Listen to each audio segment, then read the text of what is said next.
যদি কোনোবা পুত্ৰই অধৰ্ম কৰে, পাপ কৰে বা বেয়া কামত লিপ্ত হয়, যদি মাতৃৰ চকুত পৰে, সেই পাপ কাম কৰিবলৈ পুত্ৰই সাহস নাপায়।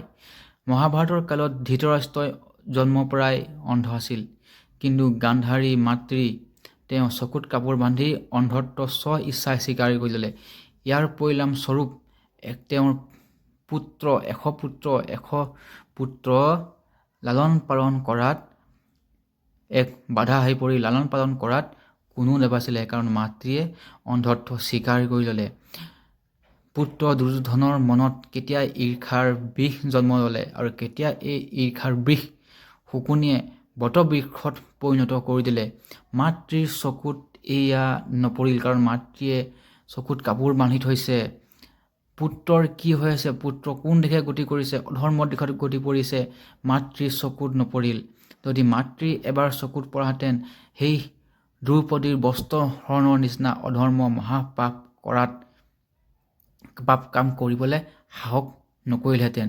যদি মাতৃৰ দৃষ্টি এবাৰ পৰিলেহেঁতেন, কাৰণ মাতৃয়ে চকুত কাপোৰ বান্ধি থৈছে। মাতৃৰ চকুত কাপোৰ বান্ধি থোৱাটোৱেই কৌৰৱৰ কাৰণে এটা লাইচেঞ্চ হৈ পৰিল। কৌৰৱ অন্ধকাৰত জন্ম ল'ব ধৰিলে। মাতৃয়ে এটা ত্যাগ দিলে, অন্ধত্বক ত্যাগ দিলে, চকুৰ ৰশ্মিক ত্যাগ দিলে, সুন্দৰ পৃথিৱীখন ত্যাগ দিলে কেৱল প্ৰেমৰ কাৰণে। স্বামী অন্ধ, সেইকাৰণে ময়ো অন্ধত্ব স্বীকাৰ কৰিলোঁ। কিন্তু 100 পুত্ৰ কোন দিশে গতি কৰিলে, মাতৃৰ চকুত নপৰিল। লাহে লাহে সিহঁত ডাঙৰ হৈ আহিব ধৰিলে আৰু অধৰ্ম কৰিব ধৰিলে। অধৰ্ম সীমা বাঢ়ি গ'ল, কিন্তু হ'লেও মাতৃৰ চকুত নপৰিলে, কাৰো চকুত নপৰিলে।